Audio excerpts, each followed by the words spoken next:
Okay, done, and looks like we are live streaming. Make sure, yes, we're on for 6 seconds, and we are golden. So, okay, beautiful. Well, welcome everybody. Today is Tuesday. Of all things, it's June 6th at 6 p.m. Eastern time. We did not know that it was going to be 6 at 6 p.m. when we sent out the meeting invite. So don't let that mess up with your minds. Great to see everybody. So tonight we have a couple special guests. We have Laura Eisenhower and we have Andrew Bartzis. For anyone that does not know who they are, I think Laura is probably, well, actually both. I guess Laura and Andrew need no introduction, but I'll just read off a little blurb on each one. Laura Eisenhower, an internationally acclaimed researcher and intuitive astrologist, uncovers hidden aspects of President Dwight David Eisenhower's administration and exposes concealed agendas. With expertise in health, exopolitics, alchemy, metaphysics, astrology, and galactic history, she guides us towards unity consciousness and higher earth energies. You can see her on cosmicgaia.org, as well as the Cosmic Gaia community channel on YouTube. And of course, Andrew Bartzis, the Galactic Historian, is a transcendent teacher, shaman, and Reiki master. Reiki or Reiki? I never really got that. Reiki master, known as the Galactic Historian, possesses the extraordinary ability to access the Akashic records and interpret the histories of individuals, cultures, and galaxies. With over a quarter century of experience as an Akashic reader and master healer, he shares profound insights to help individuals reclaim their sovereign free will and discover peace, joy, and happiness. Connect with Andrew over on YouTube at Galactic Historian, or you can visit his website at andrewbartzis.com for more transformative wisdom. So welcome, Laura and Andrew. And of course, we have Seth on the line too. So I guess I'll hand it off to Seth. Awesome, Greg. Thank you so much. And yes, my dear friends, Laura and Andrew, part of why I wanted to do this with both you guys at the same time is because we've had a lot of personal talks together where we make each other laugh. Like, it's laughter combined with awareness of all that we are and all that we've gotten to be. And now the world is at a place where I personally feel like laughter is definitely one of the best medicines. And so I figured, you know what, let's throw us all in. Let's just see what comes out, and we are wise, so we'll improvise. So we're calling this the cosmic joke. And I'll start just to my take, because the cosmic joke could be anything, depending on who it is and how they interpret reality. But for me, I imagine, okay, or for anybody who's done really deep meditation or heroic doses of psychedelics or a car accident, something, anything that brings you to a point of near death, you could say. For me, meditation's my favorite way of doing that. But the line between who you think you are, the personal identity that many of us have been socially engineered and conditioned to be, that part of yourself, and God, or whatever you want to call that, which is everything, the quantum field, you kind of get into a zone where you're like, you don't know where you end and God begins, and vice versa, and all of that. And by the time you start to integrate all that awareness, you realize, like, wow, okay, we are God. We're all extensions of it. So everything happening in the world has to be unity consciousness. It just has to be, right? So in my mind, in my heart, having these really deep, profound experiences and then being able to at least try to articulate it, it just leaves you laughing, you know, because everything's so serious until you get to that breaking point and everything just breaks away and you let go and you go with the flow. And again, Andrew and Laura, they're two of my favorite people because we have that. There's been lots of conversations that go there. So Yes, I'm throwing that out there. Anything you guys want to do, just go for it.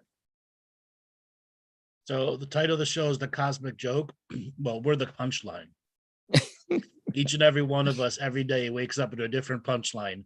How are we going to humiliate, insult, or screw up our own lives until we decide we no longer want to do that and no longer go on that self-defeating path? But that's where the joke gets bigger. That's where you got to do inner work. You got to work on that self-defeating pattern who wants to defeat you all the time and then does. And the next thing you know, you're back to that self-defeating pattern and you're in this vicious cycle of repetition. And then you want to break out again and you're back again. You break out again. Then you break out and you say, I'm never going back in again, and go, why are all these people stuck in their own trap? Thus, we are the punchline. Every morning we wake up and we must learn to laugh at it no matter how serious it is.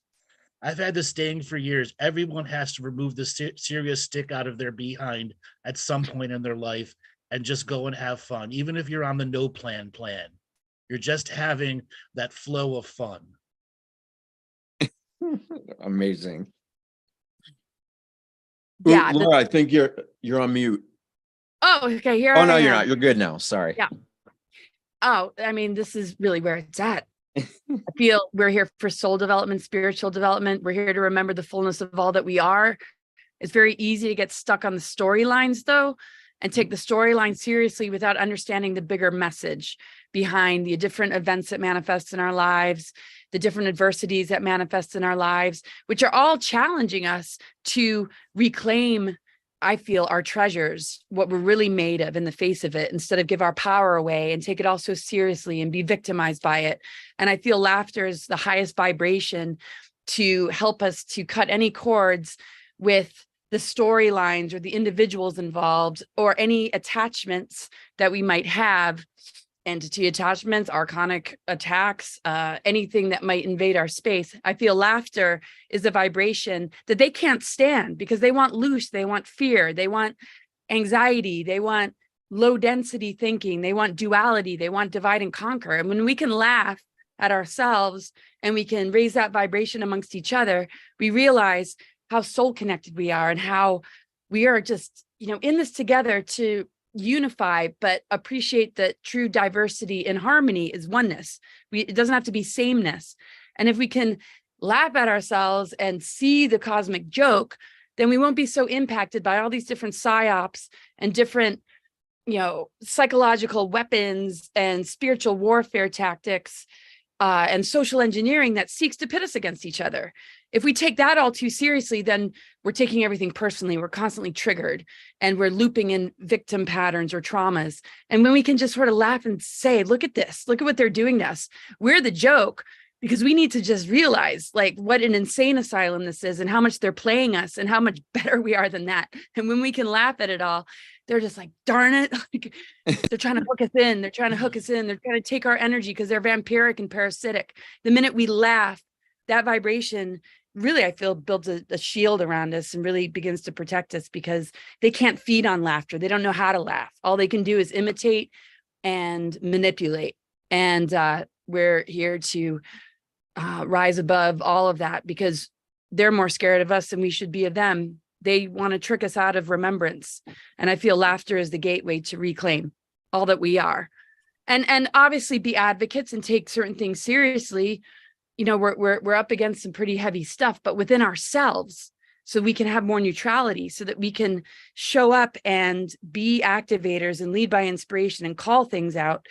We can invite souls that are really in need of remembrance and protection and our presence to assist them at this time, that we're not going to be dragged down into the game. We're going to hold space for these souls to return home to, in our capacity to keep a direct connect with source, which to me holds that high vibration of humor. Not to take this too seriously.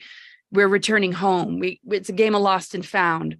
We fell into duality, and these adversities are to remind us to begin to integrate and step into the unified field where we can all hold hands together and walk through this madness to the other side, where there's our divine human self.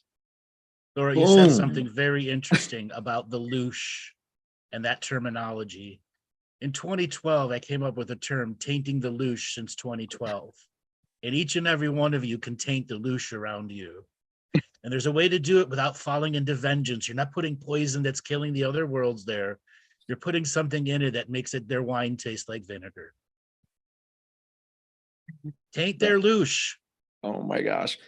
You know, Andrew, I remember you said something to me in the vein of when you're laughing and you're happy and you're having a good time, authority doesn't know what to do with that. Remember you said something? That's right. Can you expound upon that? Well, once you're in that uncontrolled, unbridled, joyous state of laughter, where the gut has fully engaged and the gut brain has fully connected to the heart and the brain, and all three brain, heart brain, gut brain are all working together, you are creating the highest level of chemical spirituality that you can be, which then works you into the next level, whereas you're not working on the chemical level, you're working at light memory space. And the joy and bliss that's created from core gut brain laughter at that level is uncontrollable by other forces. And it's unpredictable too. I have to tell you guys, as you probably know, but I've been in situations where I've had to put that same thing to the test and it works. Mm-hmm. Wow. Laughing at a Laura, demon or your love aggressors is very powerful. I tell a lot of it's- people that find themselves targeted by various energies, give it a swirly, dunk its head in the toilet, give it a wedgie. You can do that. Anything it can do to you, you can do back to it. It's a two-way street. Beautiful. I do feel like there are aspects of ourself or our shadow self facing us to learn to not give it so much power, to become senior to these lower energies. They show up to challenge us, to rise above, to be that override frequency, I feel. And there are aspects of like negative ego or shadow energies that haven't been integrated that are facing us and challenging us. And in that humor, we're not falling into their energetics and dropping our vibration in the face of it. You know what I mean? What's the karma of giving your projecting thing internally of your own aspect a wedgie? Nothing. But what can it do to you in a moment when you need power back? Okay. And that can go with anything from prayer to wedgie to putting a golden brick in a purse and waving it around your head spiritually until you hit something. Okay.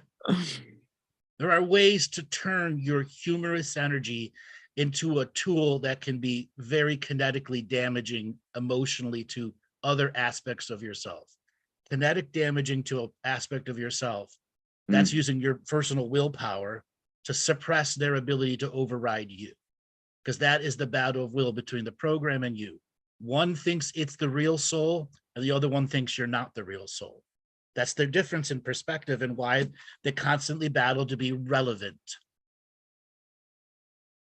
I also just wanted to add, even if we're at our best and we're not, and we've done a lot of shadow work, attack energies can sometimes come in. And I feel that's where it's helping us to flex our muscles as spiritual athletes. It wants to try and pull us back down. It wants to find a place to poke holes. It wants to cause us exhaustion and defeat. And that's why laughter, it's like, look how much they're trying, but they can't penetrate.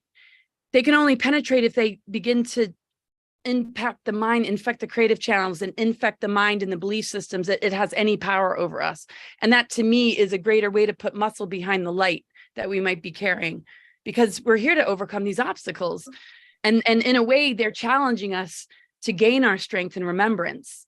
It doesn't forgive them for the evils that they do and the things that we see, but it disempowers their ability to take away the energy of the ones that are carrying the light or the activations that are also integrated with the dark and that shadow work to find that wholeness again. Amazing. So yeah, Greg and I decided, if you guys are okay with that, let's open it up to the audience, to people. And if somebody feels like they have something comedic, or it doesn't have to be comedic, it can be whatever you want, do it. And we'll come around, we'll encourage you to just let it out. Right there. Louis. Perfect. And yeah, and also the spirit of the roundtable, then, if there is somebody else speaking, just go ahead and raise your hand in the Zoom meeting. We'll see it. We'll queue you up for the next opening, and we'll get going.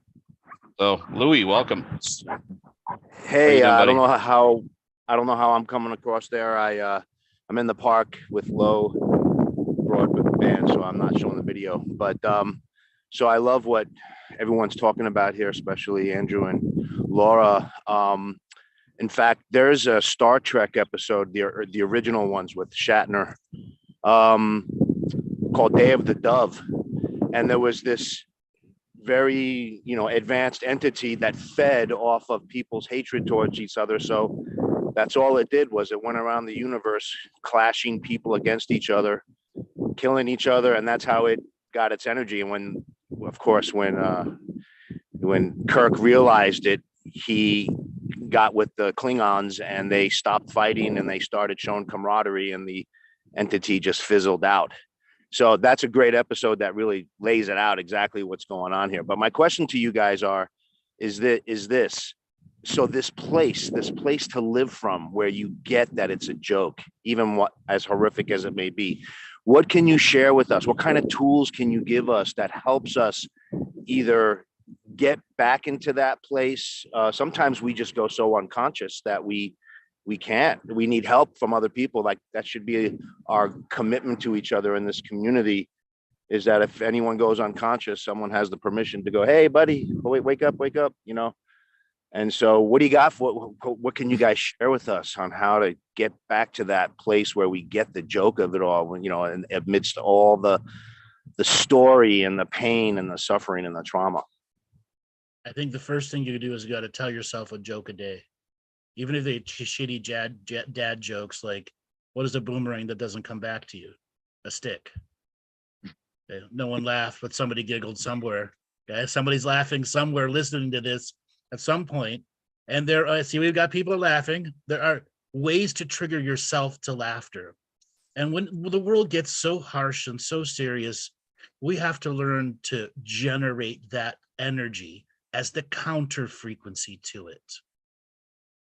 And counter frequency actions as a regular spiritual practice can help you get out of some of the most dangerous, confusing times in your life.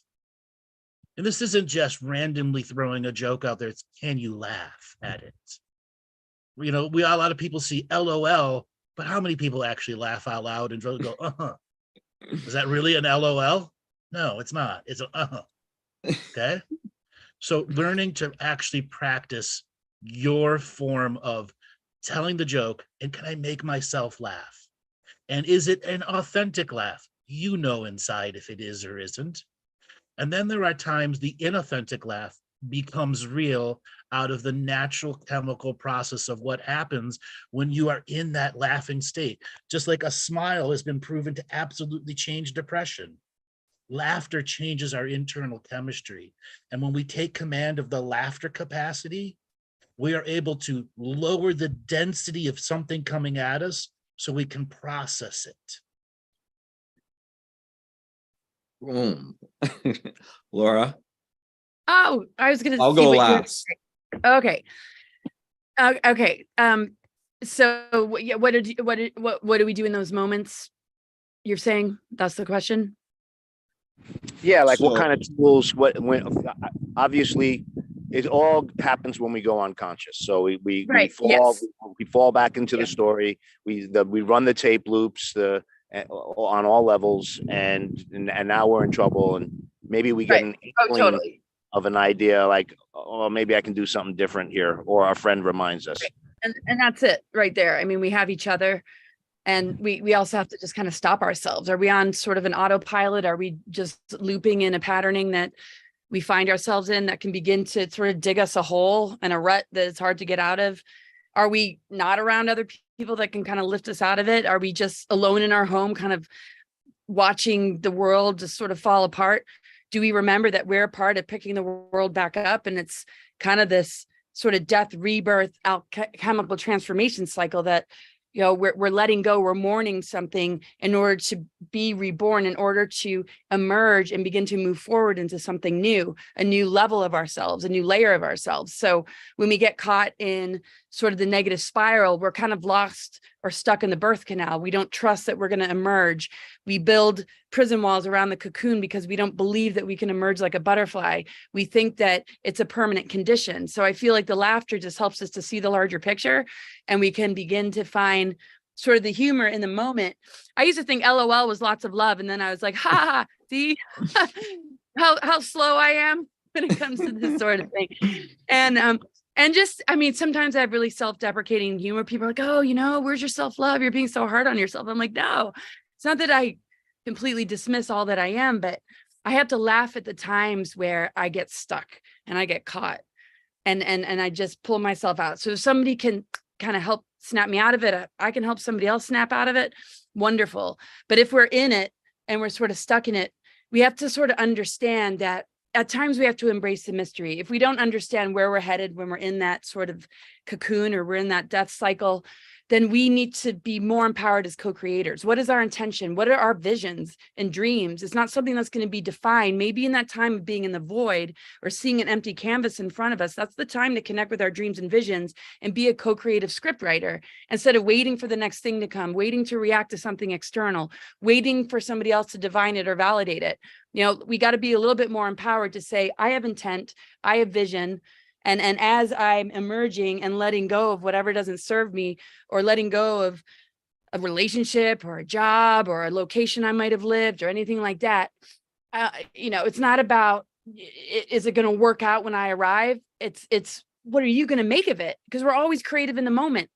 So I feel we can snap ourselves out of it by being a little bit more resourceful. I remember being on the road or not having a whole lot of money. I could have the perspective that you're screwed. You don't have, you know, any money coming in. You don't know where you're headed. And I'm like, well, that vibration doesn't serve me. So I had to kind of laugh it off and be like, I am in the present. I am in the now. I can manifest things from this place where I can choose my thoughts. I can choose my visions and intent.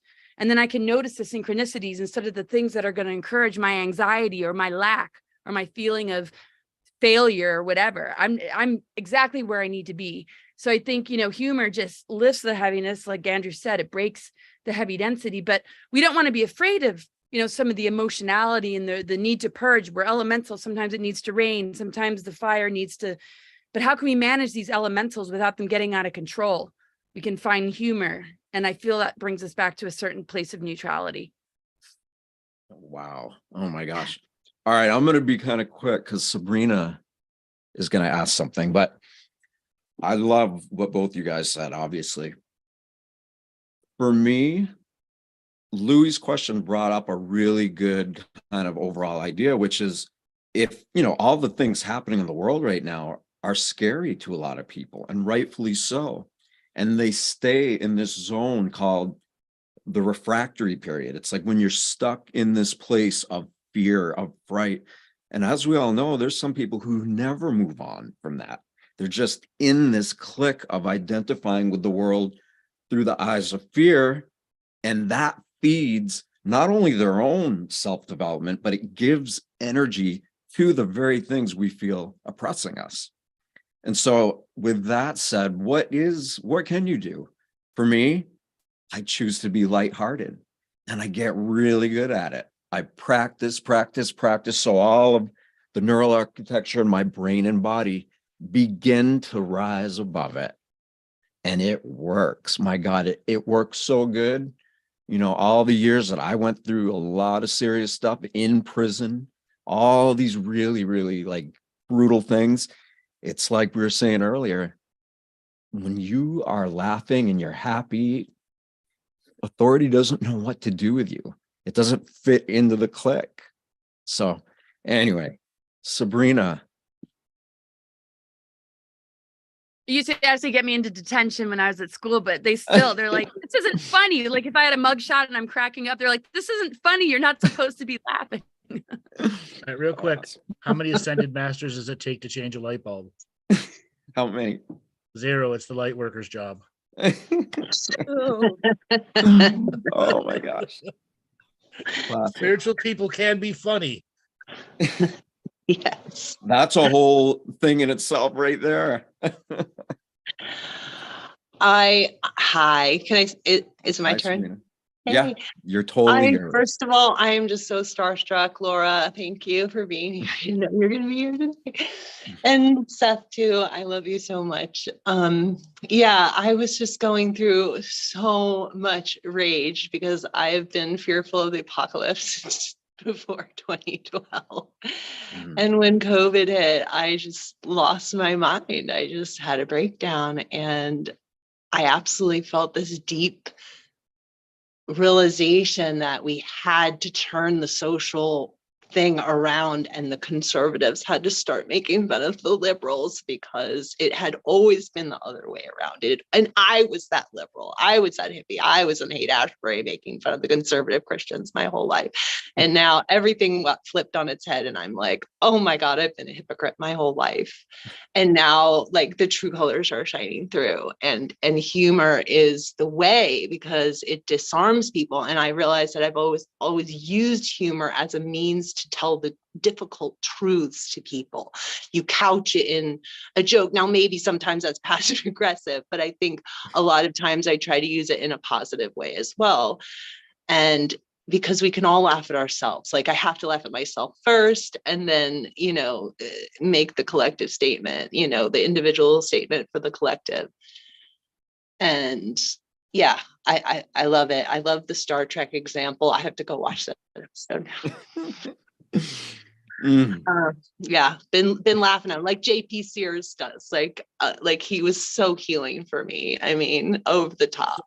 So Making fun. Is it fair to say you're a recovering political person?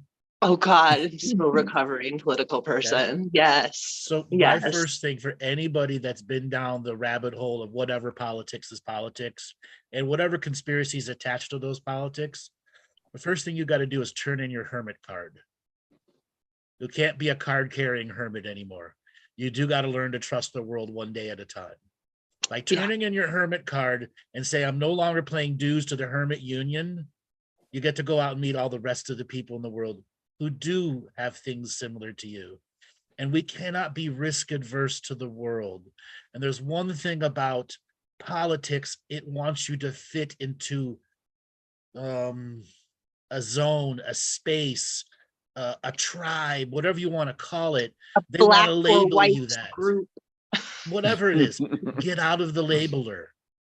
Yes. Okay. Big time. I created a term a while back. We're going to create a new movement called alt center, the alternative center. Because right now, anybody who's center in politics is being attacked by the extreme left and the extreme right. Right. Can't be center. So I'm now alternative center. Nothing that politics can target is about my center. Yep. Create that in yourself. It's all stories. It's all theater. It's all ultimately lies. It's just political atheism.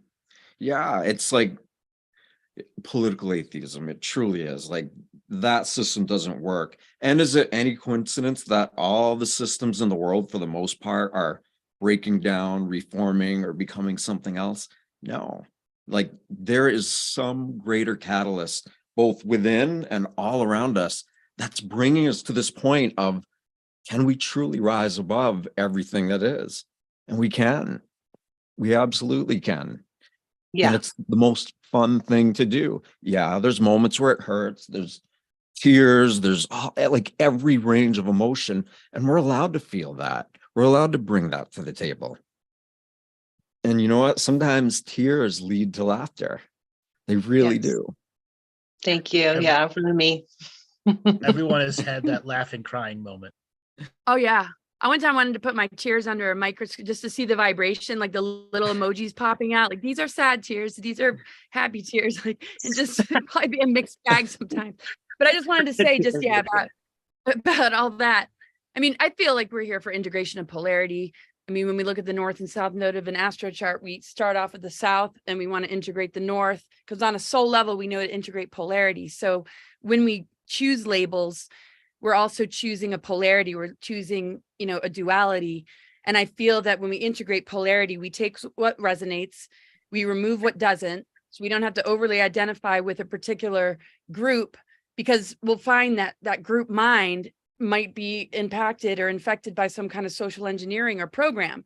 So we want to be sovereign, integrate polarity, see the value of both sides, but also see the shadow or the underbelly of both sides. And that is where we do the inner work, the soul work, to stay sovereign and to appreciate, why, there's resonance with one, why there might be resonance with the other, but where does it not resonate? Those are the labels we don't need to own.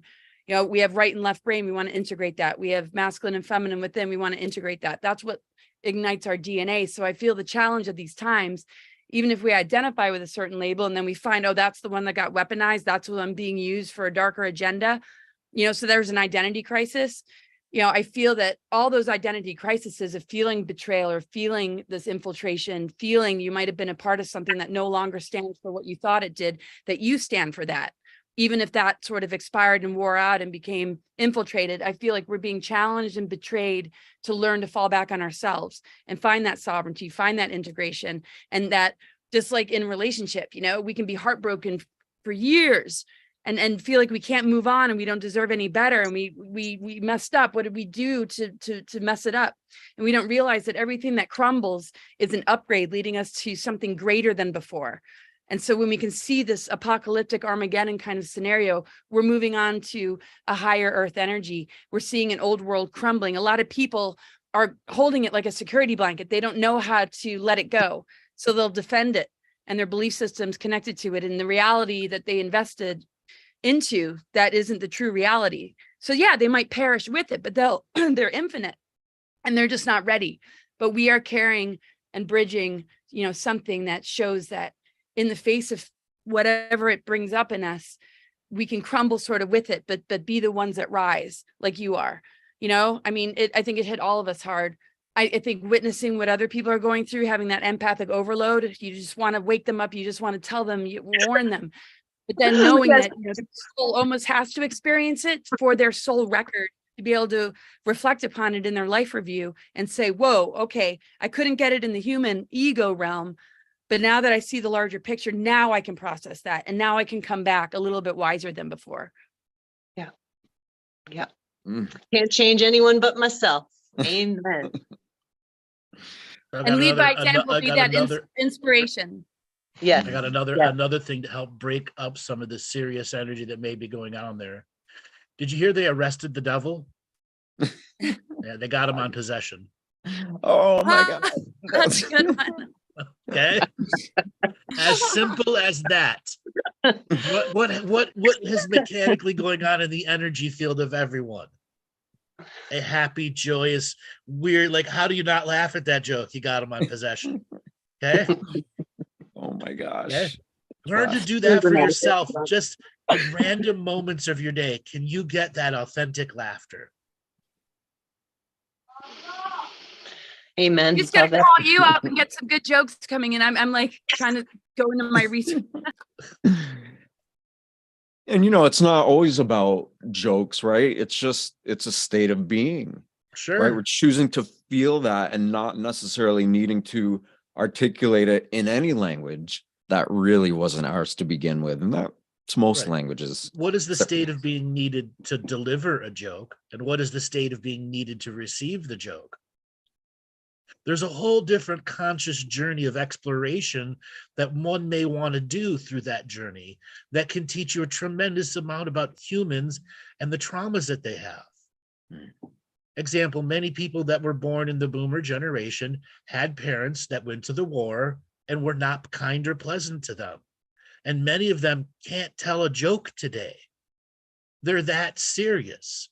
How many people in the audience have seen that in that generation? They're so serious, nothing gets through to them because the culture was so harsh for them growing. It was not room for anybody to be jelly or putty at all, anytime, because somebody was waiting to pounce on you. And then you've got the flower power children coming in who also were raised by many of those parents, but they had older brothers and sisters who took the brunt of it. Okay. So you have that weird generation, and then you get our generation, Gen X, that still had parents that went to war because of Vietnam. Okay. But we also had a community that had radically changed from the 70s, the 80s, the 90s, and then technology, how technology took over everything and put everybody in their own hermit zone. Yeah. Oh, I just wanted to also add, yeah, no, that's so true. Um, just connecting, with nature, watching animals and children, where your inner child can come out, where just what you're carrying and what you might have lived through begins to be dispelled by being present with something that brings out the inner child. If it's a wounded inner child, it can sort of relive its childhood, through the divine innocence of, animals or babies or children, and sort of rewire oneself by being present again with what that energy feels like. Because when we're carrying a lot of weight of our experiences, we sort of lose that inner child, or that inner child is crying out but has no permission. Maybe it didn't have a real childhood. Maybe it just went straight into these serious things that they picked up from their parents, or had to raise their families or take care of their siblings when all this other stuff was going on. So I think we got to give ourselves permission to recapture it. And I think, looking at animals like the goats we used to have, I would just walk out and just their behavior and just the way they would be, I would just start laughing, or just, even just watching just a kitty video, or just seeing the memes or creating memes. It's just, it's a lot to unpack if we've survived, or we have past life memories coming through any, kind of brutal war.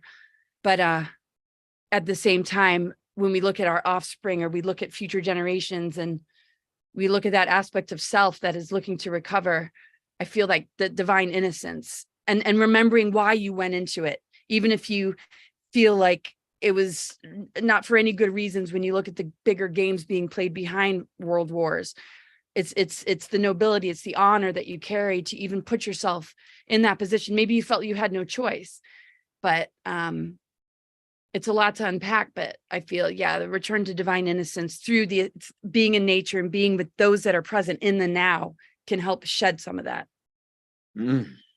Being child-esque, right? Not childish. That's, by the way, this isn't that funny, but it's needed. Please go to Laura's website, everybody who can, and sign up for her newsletter, because her big platform was taken away, and this is the kind of information she's sharing. She literally is doing this. That's how crazy the world is. And if anybody rats out big tech, I'm going to send my cat after them. Please sign up. Seriously. Oh, I'll put it in the. No, I want to do it, Laura. You give so much. You've just given and given and given and given. You deserve to be supported by infinite lifetimes. Thank you, Seth. I mean it. Everybody here, gosh, it's so, most important thing is that we just stay connected. And I have the free newsletter and the subscription thing. I do mini readings and stuff like that, but I really appreciate that. Yeah, the deplatforming, it's got to laugh at that too. It's like, oh my gosh, they're just so threatened, but it's just, I'm not a divisive person. I don't have an agenda. And it's like, whoa, I'm just being about love and unity, and that's bullying and harassing. Okay. Did they get your Gotta laugh YouTube at and it. did they get your YouTube and Facebook? Well, I'm on my third Facebook, and all my email addresses, I can't even have a backup YouTube. I'm banned for life. It's not even a strike. So Oh, you're perma machine banned. Yeah, there's a lot of people that they're doing that too. The last wave was about 70,000 channels. But the thing is, they're preparing for Adpocalypse 4. And what that means is anybody that's in the 5 to 185 or 285,000 range is going to be considered more meaningless to them. And you're just the product in which they can put free advertising on for you. Like right now, I've actually demonetized my channel. Okay? I don't want to take any money from YouTube, yet they keep remonetizing and demonetizing my videos. So it makes it legal for them to put ads on my videos that I'm not allowed to put ads on. And they're doing this to everybody. To everybody. You also have a July 10th deadline to approve the new rules or be completely demonetized at the Google AdSense level, even though YouTube will still making money off of you. And the 70-30 split's gonna switch, and they're gonna start taking more and more and more. They've already announced all this, but that's YouTube doing its platform stuff. YouTube's got its issues, and the only thing I can tell people out there is BitChute is dead. Move to Rumble. BitChute is got a community issue the extreme round of crazies that got banned in Facebook early 2021 post-election, those all moved to BitChute. Okay. And then, BitChute fell apart since then. And then some of the other ones, there's just not enough traffic on them. I've tried making everyone work, and right now the only thing that's worked for me, I still have a YouTube channel, is YouTube, but Rumble is now beating my YouTube channel. And you also can't be mad at the evil corporation YouTube. I was out for a long time. I was holding a grudge against them, and I'm like, no, I'm just going to outthink you. That's what you put in me. I'm all right. I'm going to do something so strange and unusual and unique that the system and its viral controls will not be prepared for it. All right, evil genius, turn on. How do we beat YouTube? Right. Well, that's the thing. In the face of adversity, I mean, we strengthen ourselves. We recover more of our abilities. And there's always other options. Why would we want to stay in alliance with something? It's just like breaking up with a relationship. It's like, this isn't a healthy relationship. Why would I even want this? I can move on to something better. I have my own resources within myself to not need anything or any kind of dependency to something that does not wish for me to be there. I wouldn't want to be with a friendship or a partner instead of like, I need to please you to stay. No, I'm going to still be me. And if you don't like it, I'm going to go somewhere where I can build it myself, or be somewhere that actually loves me for who I am and what I have to share and the people that I bring on.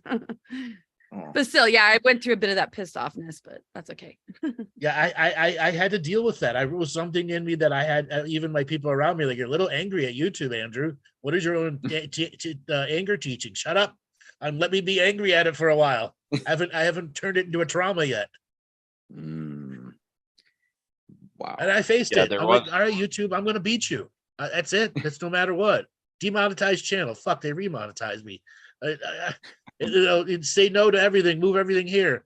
And yet, you're watching the numbers go up and watching the numbers go up. And then all of a sudden, YouTube pulls out the next thing like, I've outthought you. It's like the men who sold the world, right? Yeah. It's just what it is. And keyword being men.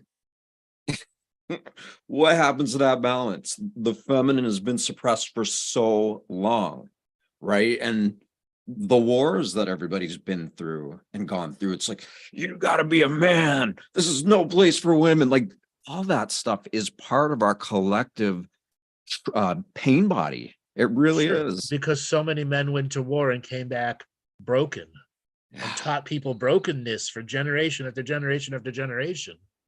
It's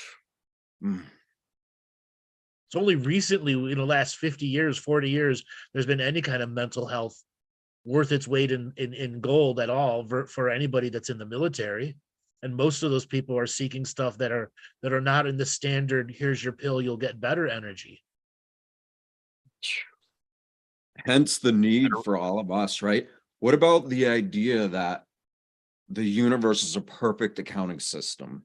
And even though we perceive reality through a dualistic or from a dualistic place, we can tell that it's like everything gets accounted for. No one gets a free ride. Like, at the end of the day, which doesn't ever end, is where everything gets balanced. That's right.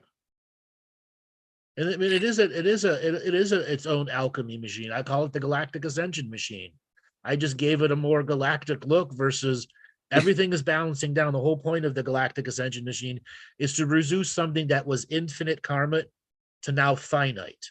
And once you transmit something from infinite to finite, you've made a manifestation in this world that helps people go through the understanding of how we are coming into a remembering of our power and awakening to what to do with it. One of the biggest myths that are out there in the light worker community just gets told over and over again. It's a collective awakening. We all do it together. Kumbaya. No, it was never meant to be a collective awakening. It's the biggest lie told over and over. And it's an individual awakening to the responsibility you have with this awakening energy. And what are you going to do with your free will? And how are you going to stop others from abusing your free will? How are you going to get all those choices that was taken away from you long time ago? How to know what power is, was, and will be. How to use power in such a way that you're not harming other people's journey intentionally or unintentionally. It means you have to be the responsible to your awareness. Oh Totally. my God. List, Yeah. like, Go ahead. Go Laura. ahead, Seth. Well, I was just going to say, like, that's the thing. It's an individual awakening. It was never meant to be a collective. It is so true. We as individuals are really being called to take full responsibility for how we see the world. And if we're stuck in this like bipolar dualistic thing, of course, that's the energy we're going to project out to it. But if we get to that 0 point, that middle part of how we each perceive reality, then neither side can take from us anymore because we're emitting something that they're stuck in. So I was going to say that. Absolutely. Oh yeah. I just wanted to add to all that. And I totally feel that big time. I mean, the collective awakening, there might be a tipping point. Yeah. But it can't be like you're attempting to wake people up at the cost of, what it means to overextend yourself and expect a result. Everybody's on their own personal journey. We have to win the war on consciousness within. This is spiritual warfare. This is, everything that wants to divide and conquer us. This is something that we need to contend with within ourselves and grow from and, understand so that we can be balanced, we can be embodied, we can be whole, and we can, really anchor into like a timeline based on, are we in the truth frequency or are we tied into a belief system? Are we externalizing everything or are we projecting something on people that might not be ready? And does their response gauge whether this is going to be an awakening or not on the planet?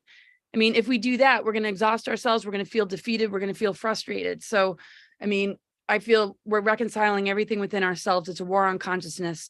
And it's about us cutting the cords from vampiric energies that only have power that they've stolen. So why are we battling something that we're giving energy to when we need to call that energy back? And where we see other people maybe energetically corded into it, they'll feel the inspiration of somebody that's in joy moving forward, living a life that, is showing more vitality, more a sense of freedom, more ability to recognize that the prison walls that might be metaphorically around us on the planet are not held within a consciousness or a soul that is claimed sovereignty, claimed truth within themselves, and can just not engage in that way.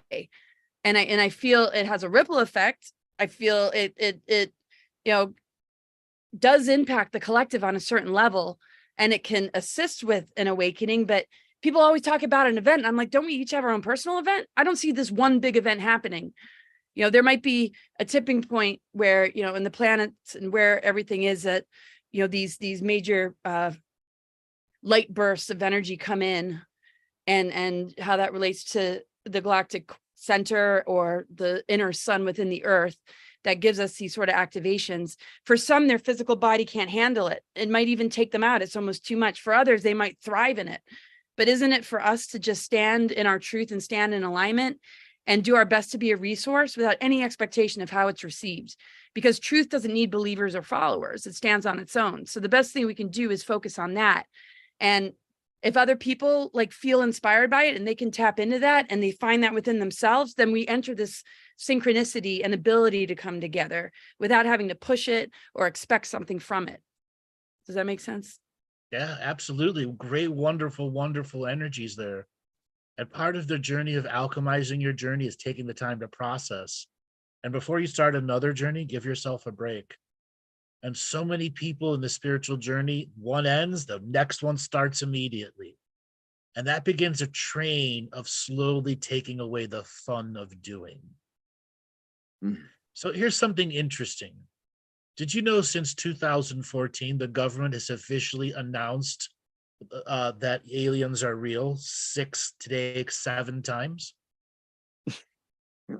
Whether they're admitting craft are real, biological entities, 7 times. Okay, granted, they made a statement and the news forgets about it on purpose. What does that say? That the truth. Are they joking with us? Are they screwing with us? And we forgot to laugh, right? We the people. Or is that the psyop? We forgot to laugh. Or do we need to start laughing at what they're doing? Yeah, exactly. Brilliant. It's funny. Yeah. Nancy, before she left, she said, why is 6 afraid of 7? Because 7, 8, 9. I remember that one. That's a good one. Oh man. And then Louis said, what do you remember about the bigger picture that reminds you to laugh and what you're dealing with is a joke? Remember. My own life. Oh man. Oh my goodness. All right. 3 light workers walk into a bar. What happens next? Judgment. Would you say Judgment. Yep. The light workers go into judgment mode. You can't be in a bar. You have to be perfect. You can't do anything. You can't have fun. Because that's what a light worker has devolved into now. And I broke contracts with being called a light worker a decade ago. Oh, I know. And then people say, you call yourself this or that. I don't really call myself, I mean, whatever. It's just, or you're a false prophet. It's like, I never claimed to be a prophet. I never claimed to be anything. It's just doing what I'm doing. I'm like, you must be really angry and like projecting. Why don't you go listen to something that makes you happy? If this is not like giving you anything, like nobody's trying to, I'm just being getting me. them angry is what makes them happy. I've learned that, Laura. Getting them angry is what makes them happy. Yeah. And I'm like, okay, well, you can do it elsewhere, or I don't know. It's like, I have to kind of laugh at it, like the trolls and attacks, some of the things that come out of people's mouths. It's just like, or just all this blame, like your great grandfather did this or this, like, but am I him? And there's a lot of false narratives. I'm trying to sort it out, but I'm still my own being. And I won't even go into that. I'm also thinking when people transition, the amount of grief and sadness and heaviness that one carries. I know we miss them. I know we like really miss their physical presence, but imagine, which I know some cultures do, that we celebrate their life, that we allow a safe passage without kind of holding them to us or feeling, where we're just celebrating, the transition into, and I know a lot of cultures do that, but I think just in the death of anything, the old paradigm, humor and celebrating more instead of, I think there's a mourning period, but how long is that overwhelming us to the point where we're very susceptible to the next fear tactic or the next attempt to keep us holding on to something that really needs to die? Shouldn't we celebrate that death and see what's ahead of us instead? Part of that journey of something in this cult. Go ahead. Go, Andrew. Part of the journey of rediscovering the natural living world is to realize the unnatural concrete jungle world we tend to end up living in, and learn how to integrate whatever we can learn from the natural world into the concrete jungle until we adapt our energies to that space, like as the adaptive beings that we are. But we still have to regularly go back to the words of nature and hear the birds caw and the feet grounded on grass with no socks, and be at peace with oneself so that we can recreate that energy within ourselves. And then when you have others who live on the internet, who's every day they're looking in to log in and to make somebody's life hell, to attack them, gang stalk them, whatever it is, that just is a gigantic habit on social media. Okay. And it comes a point, the greatest thing you can do to them is make them irrelevant to your greater growth. And how in your psyche, in that moment, they're doing something to you, and I make you irrelevant, a fart in the wind. When you own that moment, nobody can do nothing to you. Oh my God. Especially too, like there's living cultures on our world now where they don't have anything, yet they are celebrating everything. So they live in volcanoes, like in Indonesia. They could go anytime. The gas bubbles from the volcanoes can kill tons of people. Are they living in fear? For the most part, they're choosing to celebrate. And us in the concrete jungle, you could say, this Western kind of world that hasn't even formed its own culture yet. There's a lot to see and witness and embody from that, Oh my gosh. And I think the addiction to the matrix energies is why people, it's like, when they lose money or they don't have enough in their bank account, it's just they go into survival. I mean, they don't know how to be just in the now and in the moment and find the joy of, the abundance of the earth, the abundance of their own creative self, the abundance of having choice in our perspective. And this addiction matrix, that's very prominent in this country.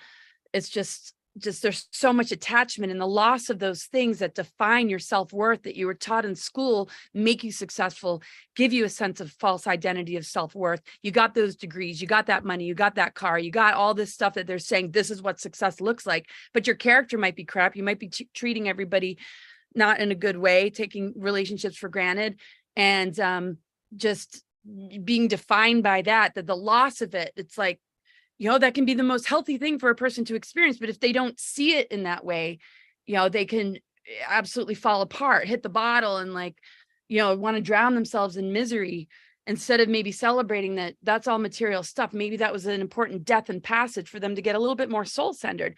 We tend to not think through the lens of, what is this teaching me? What is this showing me? It's more, I'm attached to this define my self-worth. And right now we're being asked to redefine our self-worth on our own terms, not from the societal programmings. And that's really tough for a lot of people. That's why they take so much for granted, because if it doesn't look like this, then you're a failure. That's what you were taught. And that's couldn't be further than the truth. That's why traveling and exploration, seeing these other cultures like you were talking about, are so important. And just the vibration of like poverty or homelessness. It's like, and I'm not saying that they're wrong for being in that state at all, but it's like their perception of their position is holding on so much to the past that they don't see what they might have lost as an initiation to move forward into something new, that they're stuck. Sorry, I didn't mean to. You were talking about self-worth. The practice of self-worth is such a vital tool. Very few people are taught. And what I've learned, after a while, there's a point where there's so much self-worth lost, they go into what I call lack consciousness. Instead of unity consciousness, they're connecting to lack and lack alone. They never create a future for themselves because the lack is always blinding them. Oftentimes when these people get serious, they end up becoming extreme DIYers, do-it-yourselfers, with such a narcissistic attitude that I'll do anything on the cheapest, that they take things away from their own life. They won't buy food for a couple of days to pay for their projects, or they won't get jobs, or so on and so forth. We've all heard those people who go into that extreme level. But to heal lack, you have to give yourself value first. Laura, in your journey and teachings, how do you tell people to value themselves? Just a hard one, isn't it? Yeah, it is. I mean, it just, if you were to take away everything, and it doesn't mean one should necessarily, but do you know who you are without those things that you feel define you? That certificate, that the house you live in, just what status you feel like you've attained that makes you feel like you have self-worth. Can you begin to strip away from that? Because how much do you feel controlled by it? How much are you afraid of what people think, to the point where you can't even be yourself and speak your truth when you begin to see a larger picture, because you're confined in this identity that others are confining you to? Doesn't mean you lose everything by changing your vibration, but what if it changes your friendships? What if it changes your circle of people around you? Some people hold on, well, I don't want to lose these people, this attachment stuff. It's like, it doesn't mean you're going to lose them and abandon them. You can love them from afar. But why would you want to stay connected and validated by something that won't allow you to be you without feeling criticized or ridiculed? That's not self-worth. That's you just wanting to keep up appearances and feel important in a world that's defining what importance is and what status is. So, I mean, everybody's different, and I don't have, a real thing to say except for just feeling into that person that might be struggling, who I can see is moving into something so much greater. I mean, so we're going to experience loss, and we're going to mourn the loss, but creation and destruction is a part of our nature, and that's part of our evolution, and that's part of the alchemy. And sometimes, accepting that is the ultimate challenge, but dropping the storyline behind why it might have happened, the blame, shame, victim game, is a huge step. And that's not easy for a lot of people. It can take years to process through. I think you'd be the better one to people about how to navigate that. Yeah, one of the techniques you can begin to practice we've all been through a lot. What was that though? One of the techniques you can practice is beginning the self-worth practice. Is the first thing you say each morning is, I am worthy of my own love. I can accept my own love. I absolutely can love myself. Those simple words as a regular mantra will make a change in your life. Repetition creates illumination when you allow it. It's the magician energy too. It's our thought forms that infect our creative channels in a positive way instead of being affected by social engineering or other people's opinions and this and that. And that repetition is really what's informing our creative channels to begin to manifest it, to begin to reflect it back, to begin to give yourself the time for self-love and self-care. But anyway, yeah, I just totally, what are you going to say, Seth? Well, it's almost like we're living in a world where we are taught to become addicted to who we think we are based on everything that's happening. And most people cling so tight to this institutionally injected, social engineered self that they don't know anything but who they think they are. And, that comes, okay, you're cut off, you're divided, you're in this place where you feel like it's just about you. You don't even know how to not do that. And it's not good, bad, right or wrong, but it's people are taught to be something that confines them. And so hence what Andrew was saying is like, and you like the 100th monkey effect, as far as a global awakening, it's really going to be spurred on by those who choose waking themselves up from the inside out. It's a total awakening of self, right? Break that addiction to who we think we are and embrace the greatness that everything is, because isn't God or the universe, it must be going through something that we are, right? Does it exist in a place of perfect glory, or is it having its own ups and downs because that's necessary for creation? Oh, wow, that's so well put. I was just thinking too, the ego is, and this, there's a soul journey, and then there's the ego, and the ego is the self-identity. And if the ego is taking on personas or subpersonalities that have been groomed into it, conditioned into it, then one can lose connection with the soul matrix, connection with the intuition, connection with their higher mind. And I think that's why we fall down and get back up again, to begin to take that ego and integrate it into soul and spirit, so that it's a vehicle for these greater, higher dimensions to come through, so that it can, see itself in a vaster picture and begin to unplug from that inverted matrix that will begin to dissolve when we starve it, because it's relying on us having a dependency bond with it for it to even exist. That's why it uses us and constantly wants to throw us into these negative emotions and divide and conquer, because it keeps it in power, and we can disempower it by doing the inner work, for sure. All right, I want to, before we move forward, Greg has his hand up, and I want to properly introduce him because I should have did that, but I was just so stuck thinking about myself that I couldn't. So Greg he deserves so much credit. He's been helping me with all the tech on all of this, and he's been so consistent and so spot on. So I just want to honor that and let everybody know that's who he is. And let's hear what you have to share. Hey, thanks, Seth. Thanks. I appreciate it. But so yeah, Sabrina, actually, it's so synchronistic here. I didn't want to derail any one of the subjects that we're touching upon there. I wanted to chime in like 10 minutes ago, but great conversations. Sabrina actually mentioned the same being that I was about to mention. And when you guys were discussing that, it's that, one of the things that I've watched just a couple of weeks ago was an interview between Aubrey Marcus and Matthias Di Stefano. But one of the things that one of my takeaways from that interview was that you can't have the yin without the yang. You can't have the positive without the negative.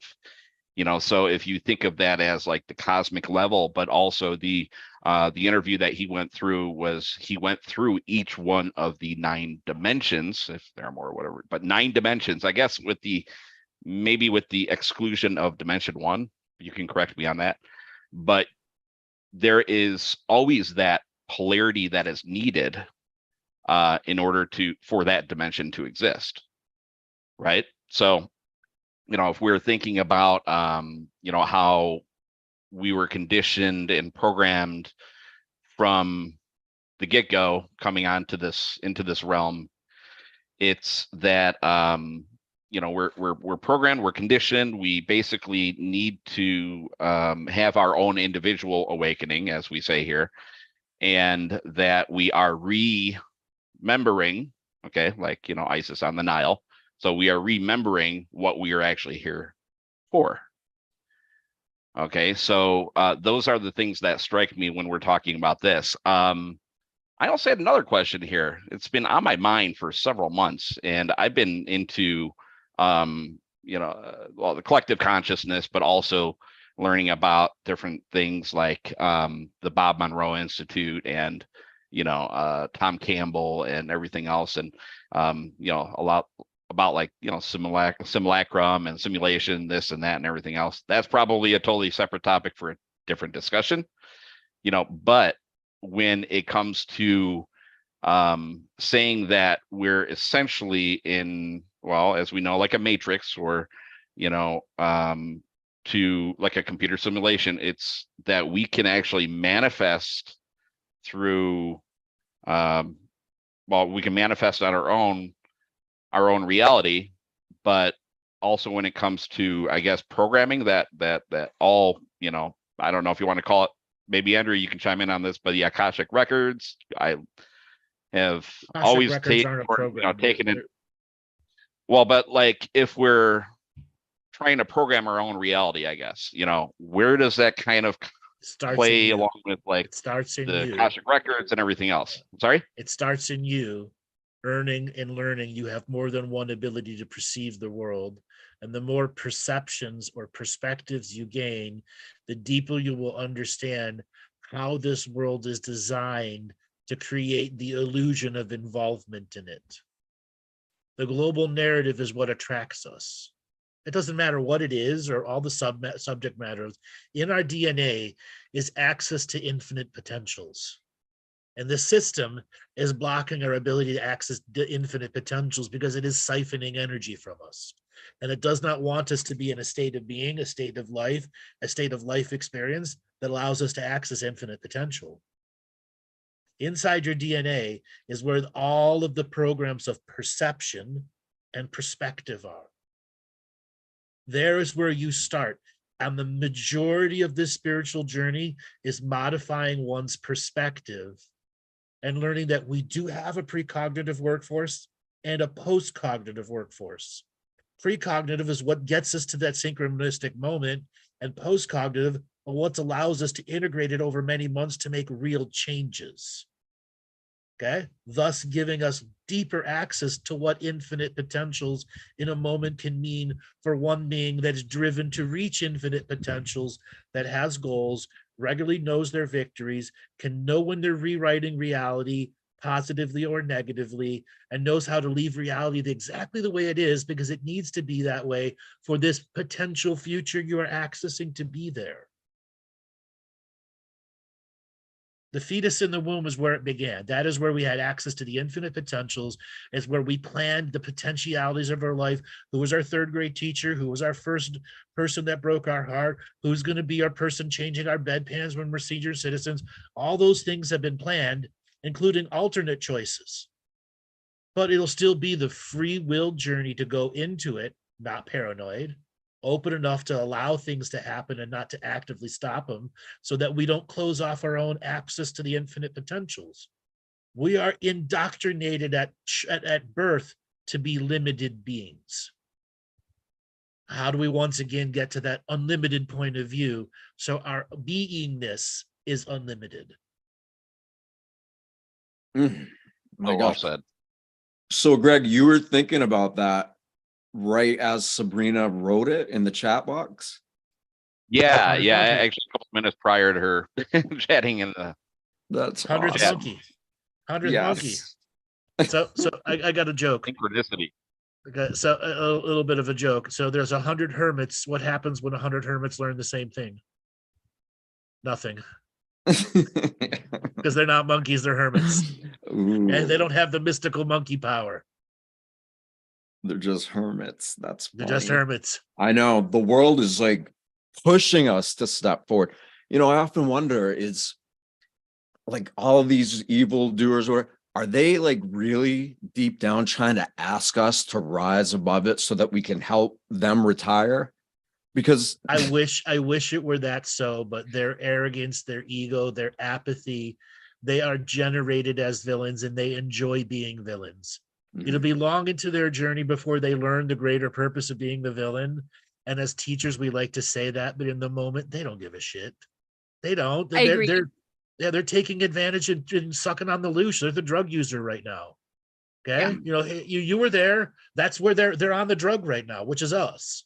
But I do feel the ones they blackmailed and manipulated into playing into their game might feel that way. But the ones that are behind it, that are weaponizing people or blackmailing people or trauma-based mind controlling them at a young age, you know, I absolutely agree. I think there's some though that are tools for their role.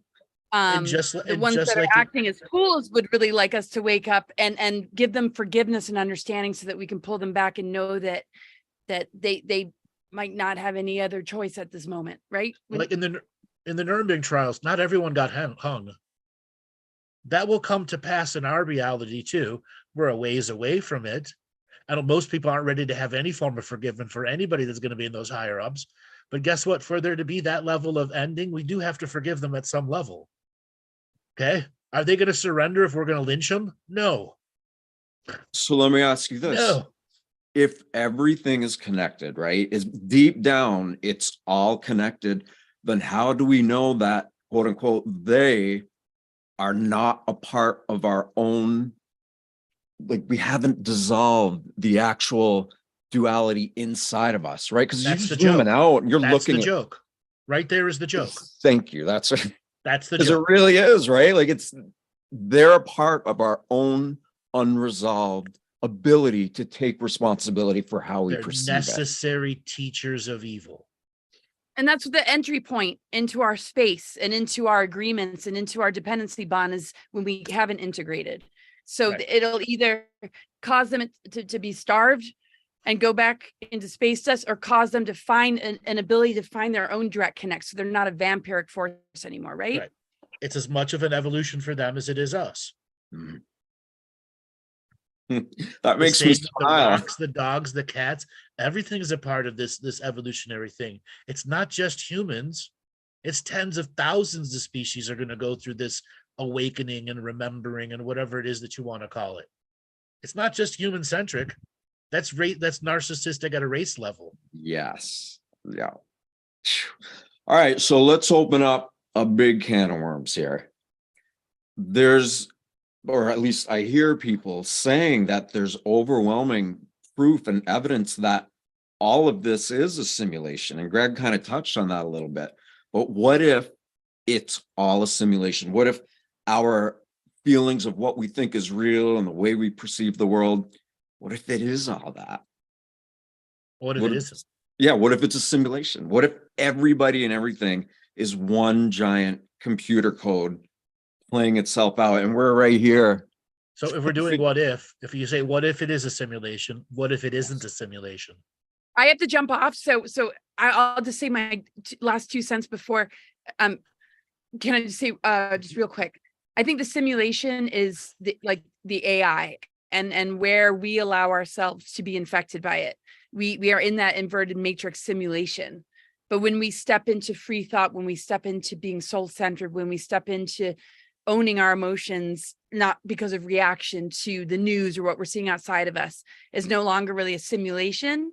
But the artificial intelligence or the demiurgic energy is an imitation version that is trying to create a different trajectory, an artificial timeline that we consent to, which to me is the simulation. And that's all I wanted to say.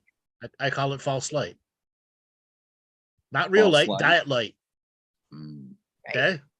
No calorie light. All right, Laura. And it creates that false light persona of being validated by an inverted system that rewards you and ostracizes you if you don't want to play the game, right? Right. Which lures you back into the game to get more points and pay for points. And then you're back in the game and you're out of the game and you're back in the game and you're like, why am I in this game? They don't care. Right. Laura, I know you have to go. It's been so much fun. I hope we do more of this. Yes, we're going to do more of these for sure. These are needed. So, but everybody, please go to her website, cosmicgaia.org, right, Laura? Go to her website and sign up for her newsletter. And thank you. I hope you continue the conversation. I love you. I love Oh, you we'll both. continue on. You We'll all keep for doing being it. here, and Greg and everybody and all the new faces and everybody for listening. Yeah, I hope you guys still go carry on. Okay, I'll see you next All right, time. take it easy, Laura. Bye-bye. Yeah, Laura. Bye, Laura. Bye. Okay, so But, you know, Sabrina, there's an interview that I watched of Laura's also. Speaking of BitChute, I watched her on BitChute that she had a tribute to a certain doctor that recently passed away, and I can't say his name. Everybody should probably know. He was widespread in the mainstream, but very criticized. But it was titled Dr. Yada Yada Yada. The Spiritual War on Humanity Consciousness, but it was with Alpa Sony. And one of the things that struck me in that conversation was that, you know, we have, you know, all these, I guess, different silos of, you know, people with different movements and everything. And, but there's like nothing like pulling us all together, you know? So as far as like, you know, called the collective and everything.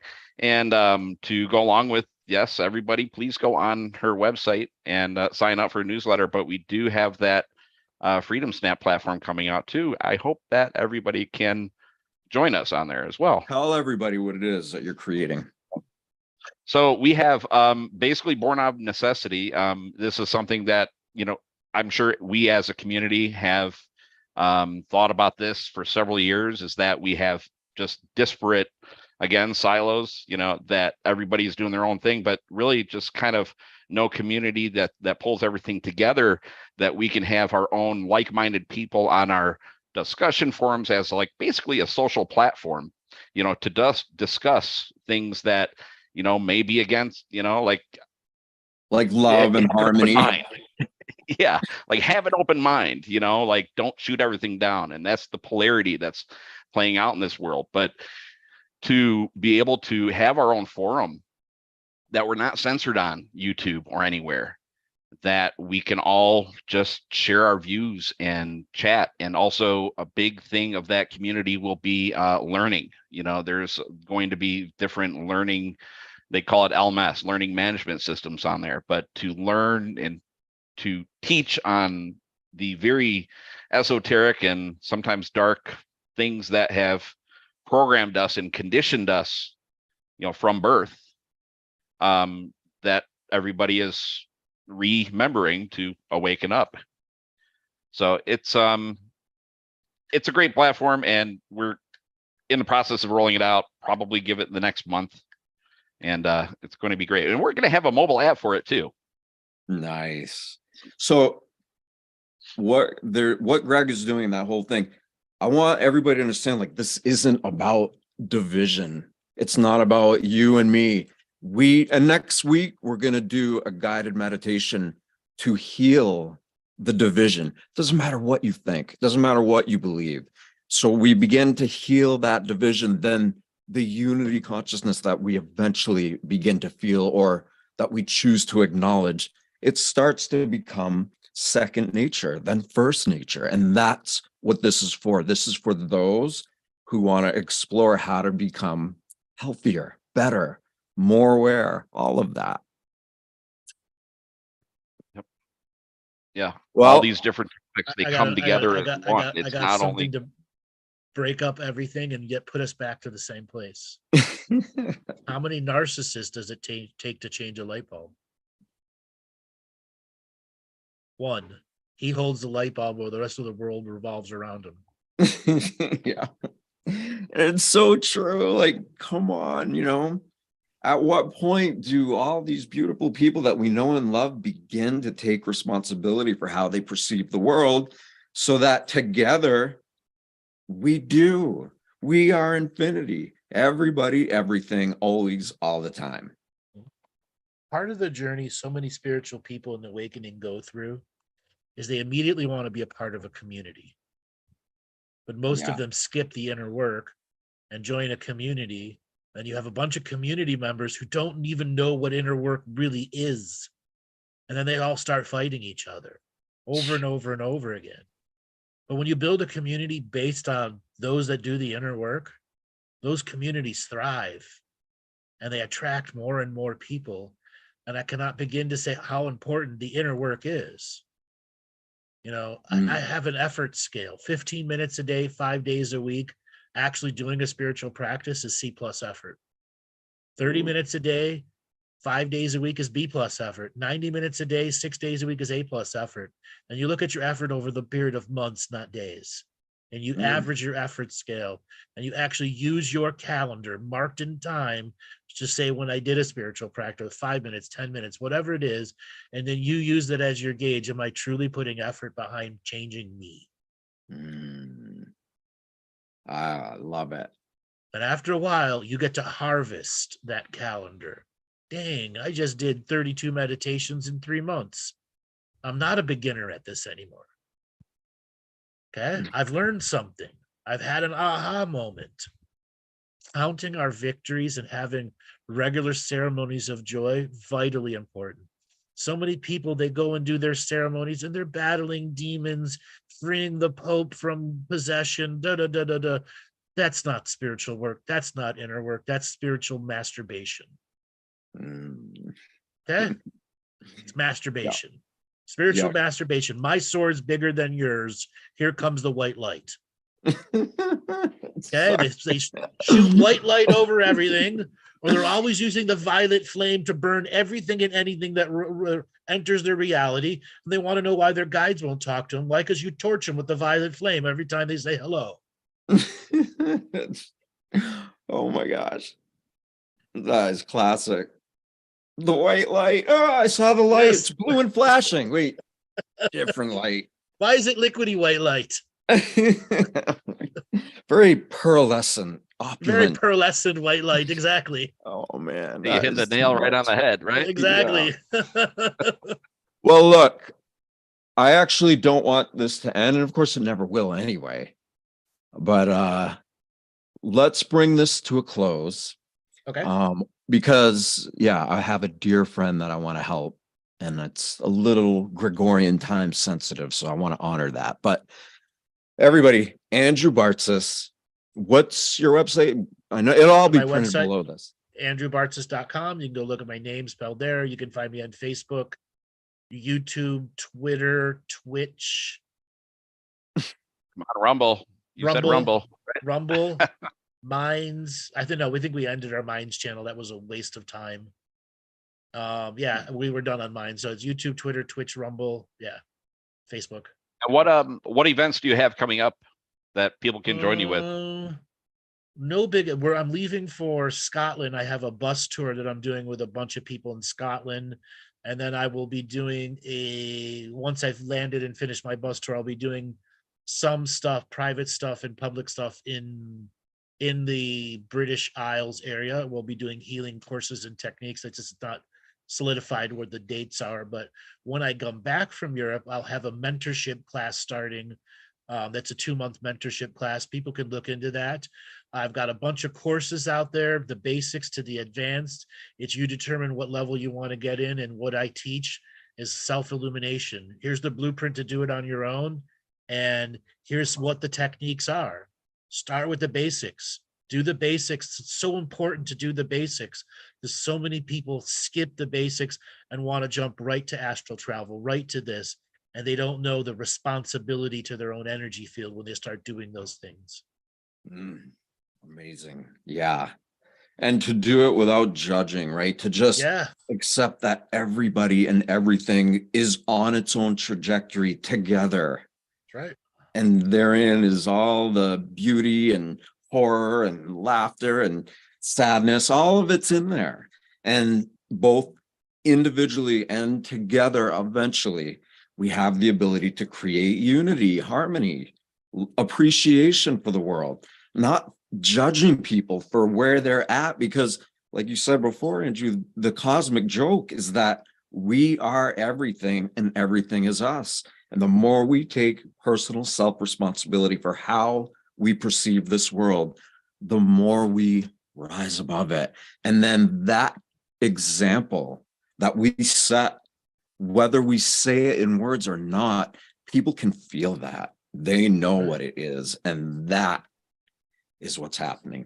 So, all right, Greg, freedomsnap.org. And then me, you guys, we can find right here, 6 p.m. next week. the meditation will be healing division, whether it's personal or external, and reclaiming unity or remembering unity from the inside out.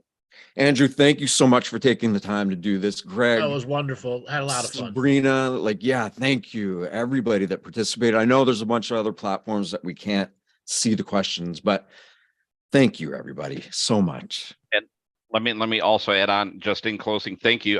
But also to reiterate, the YouTube Cosmic Gaia is where we have all of our weekly meditations as well, every Tuesday at 6 p.m. Eastern. You can sign up on freedomsnap.org/Seth. Okay. The main freedomsnap.org. If you'd like to, there is a sign up newsletter on there. As soon as we launch to everyone, we'll shoot you out an email, let you know about that. Yeah, I think that's it. Thank you, everyone. Thank you for joining. And thank you, Bye, Andrew. everybody. Good to see y'all. Yep. Okay. See you And soon. hopefully Love you guys. We'll have a part. Maybe we'll have a part 2 in the coming months. Yes, When- we're gonna have Sure, to. I look think. We have forward to some that. time. We have to. Okay. I love everybody. Thank you so much. you. Bye-bye. Love yourself.